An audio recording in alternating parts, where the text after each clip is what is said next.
আসসালামু আলাইকুম ওয়া রাহমাতুল্লাহি ওয়া বারাকাতুহু।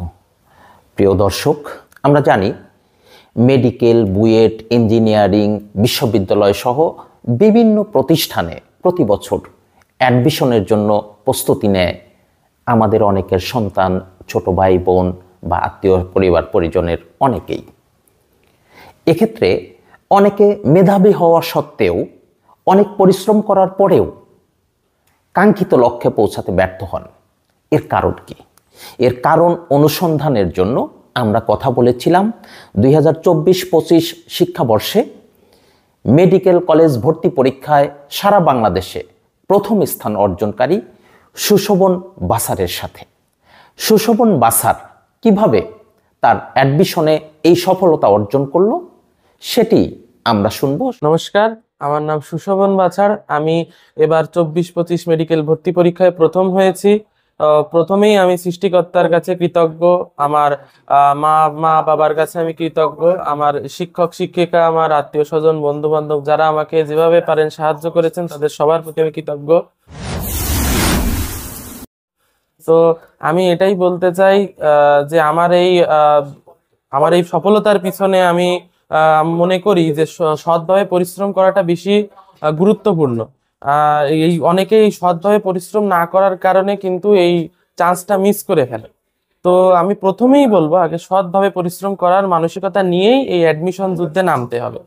আর আর হচ্ছে মেইন বইটা যেটা মানে অনেকে মনে করে, অনেকে কিন্তু সহায়ক বই বা কোচিং এর বইগুলোই বেশি ফলো করে।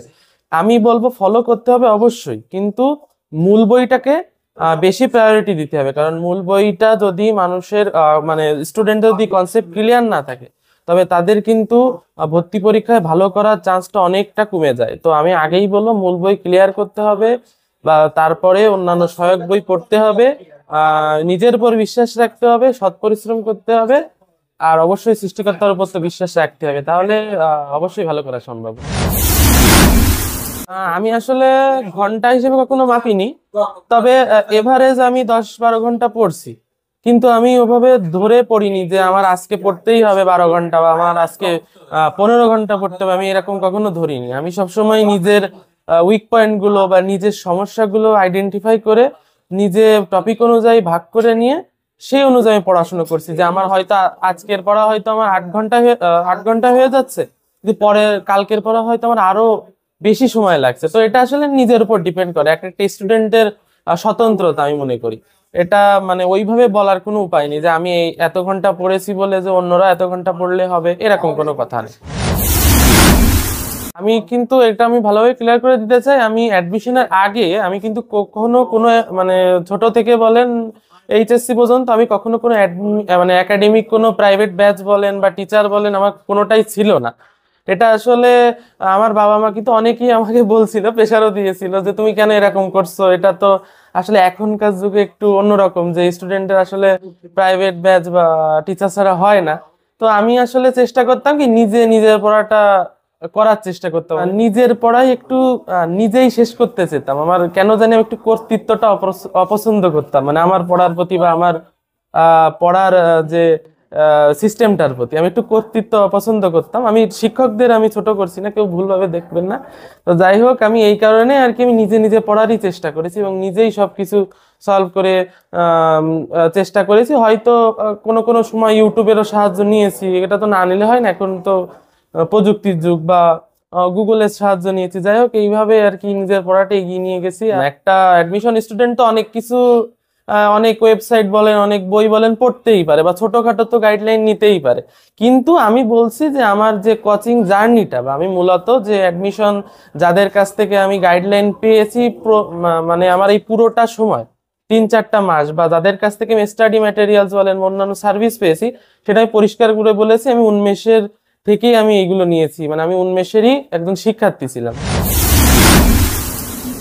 কোন স্কুলে পড়ছি বা কোন কলেজে পড়ছি সেটা বড় নয়, বরং আমি কি পড়ছি, কতটুকু পড়ছি বা কতটুকু ইফেক্ট দিয়ে পড়তে পারছি, সেটাই আমি মনে করি সব থেকে বেশি গুরুত্বপূর্ণ। আসলে মা বাবার অবদান সম্পর্কে আলাদাভাবে বোধহয় কোনো সন্তানের কিছু বলার কোনো প্রয়োজন হয় না, কারণ সবাই বোঝে যে মা বাবারা 24 ঘন্টা মানে সন্তানের সব থেকে বড় বন্ধু, বা একটা মানুষেরই সব থেকে বড় বন্ধু তার মা বাবা। সবসময় মা বাবা আমাকে সাপোর্ট করেছে, এবং বিশেষ করে মা সে নিজে স্যাক্রিফাইস করেছে তার চাকরি, কারণ সে মনে করছে যে আমাকে মানুষ করাটাই তার বেশি ইম্পর্টেন্ট। কারণ অনেক ক্ষেত্রে দেখা যায় কি বাবা মা চাকরি করলেও সঠিকভাবে সন্তানকে মানুষ করতে পারে না। এরকম হয়, এটা আসলে স্বাভাবিকও, কারণ সময় দিতে পারে না বাবা মা। তো সেই দিকটা চিন্তা করে মা আমার জন্য স্যাক্রিফাইস করেছে। আমি তো আসলে মা বাবার প্রতি কৃতজ্ঞ। বাবাও আমাকে যথাসম্ভব মানে তারা সবসময় অনুপ্রেরণা দিয়েছে।